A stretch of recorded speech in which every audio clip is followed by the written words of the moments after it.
तो किसी को भी आराम करने का मन कर जाए कि न कर जाए, कर जाए कि न कर जाए। लेकिन ये मोदी है, आपके लिए जीता है, वो रुकना जानता नहीं है।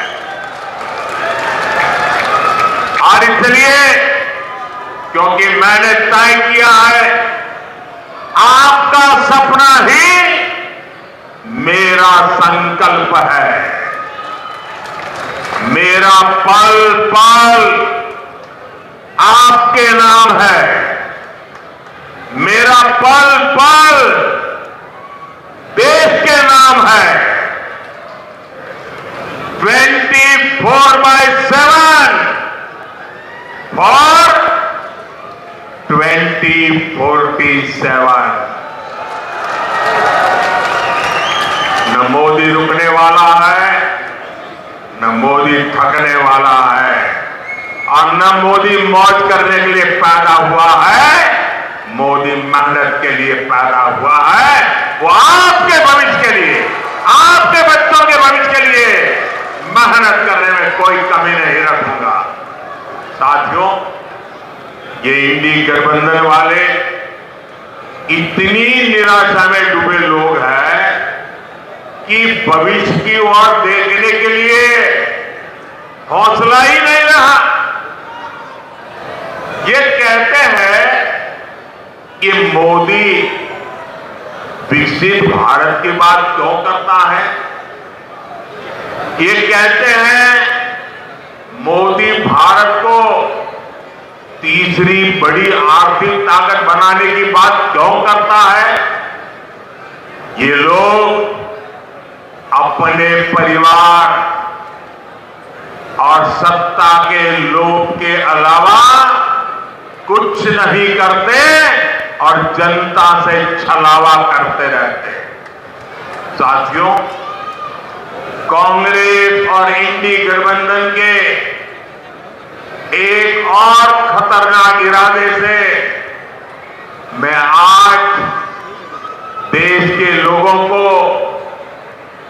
अलीगढ़ के लोगों को आगाह कर रहा हूं। मैं देशवासियों को आगाह करना चाहता हूं। कांग्रेस और इंडी गठबंधन की नजर अब आपकी कमाई पर है, आपकी संपत्ति पर है। कांग्रेस के शहजादे का कहना है कि उनकी सरकार आई तो कौन कितना कमाता है, किसके पास कितनी प्रॉपर्टी है, किसके पास कितना धन है, किसके पास कितने मकान है, उसकी जांच कराएंगे। इतना ही नहीं, वो आगे कहते हैं कि ये जो संपत्ति है उनको सरकार अपने कब्जे में लेकर उसको सबको बांट देगी। ये कहते हैं, ये मैनिफेस्टो उनका कह रहा है। भाइयों बहनों, आप सोचिए, हमारी माताओं बहनों के पास सोना होता है। ये सोना अवसरों पर सिर्फ शरीर पर पहन करके प्रभाव पैदा करने के लिए नहीं होता है।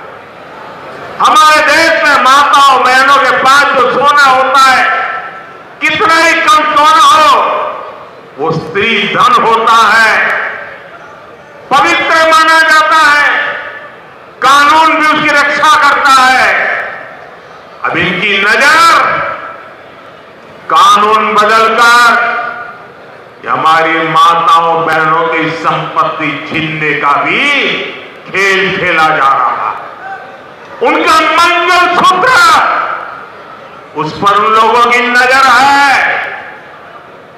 माताओं बहनों का सोना चुराने का इरादा इतना ही नहीं, वो सर्वे करना चाहते हैं कि जो नौकरी पेशा वर्ग है, जो कर्मचारी है, उन्होंने अपनी बच्चों की पढ़ाई के लिए, बच्चों की शादी के लिए जो एफडी की है, फिक्स डिपॉजिट की है, किसकी कितनी सैलरी और कितनी एफडी है, उसकी भी जांच होगी।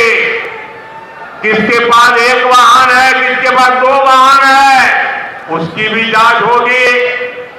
यानी किसके पास कितनी जमीन है, उसकी भी जांच होगी। व्हीकल कितने हैं, उसकी जांच होगी। कांग्रेस इसका सर्वे कराएगी और फिर कांग्रेस कब्जा करेगी। सरकार के नाम पर कब्जा करके आपकी संपत्ति को छीन करके बांटने की बात कर रही है।